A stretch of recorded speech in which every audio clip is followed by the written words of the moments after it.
Ô Sayão, então como é que você explica Jesus? Eu só tenho uma resposta para você. Eu não tenho a mínima condição de explicar. E exatamente porque a gente não tem condição de explicar é que Jesus é o cara.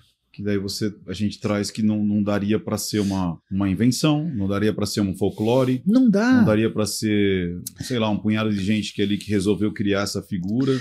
Ricardo, qualquer coisa nesse mundo que cresceu e se tornou vencedor, você encontra facilmente uma explicação política, econômica, militar. Então, você vê até certas expansões religiosas na história aconteceram por meio da espada. O cara falou, você aceita, você vai ser ou você não vai. Jesus não tinha recurso nenhum, o Filho do Homem não tem onde reclinar a cabeça.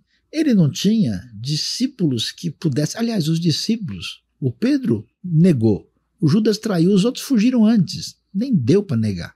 Na hora do vamos ver. E Jesus não tinha recurso, não tinha força militar, força política. A pergunta é por que esse personagem inusitado, sim, se a gente pensar de forma só histórica, nenhuma não da divindade. Razão, como é que ele se torna o protagonista da história humana? Da história humana. É doideira. A história de Jesus ela é a mais impactante que a gente encontra. E assim, eu acho que uma das provas mais impressionantes dos registros dos evangelhos são os seus relatos que tecnicamente seriam um tiro no pé.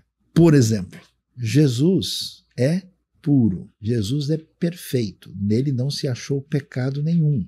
E Jesus é inclusive aquele que é o Cordeiro de Deus que tira os pecados do mundo. E por que ele foi batizado? Quem criar uma história dessa? De que o enviado de Deus, o Messias que veio tirar o pecado do mundo, se batizou, que é a cerimônia que é feita exatamente para aquele que recebe perdão de pecado. Ninguém que inventar uma religião colocava isso. Colocaria ele como um grande Deus, um grande... Que jamais ia fazer isso. Como que descreve? Se submeteu a João, né? A João, ele cara, vai atrás do João, maluco do deserto. O mais louquinho. O mais louquinho vai me batizar aqui.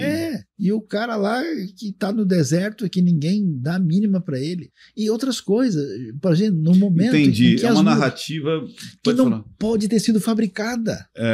Porque se fosse fabricada... Você ia falar das mulheres? As mulheres. Imagina, Jesus entra na casa, lá em Lucas capítulo 7, do Simão.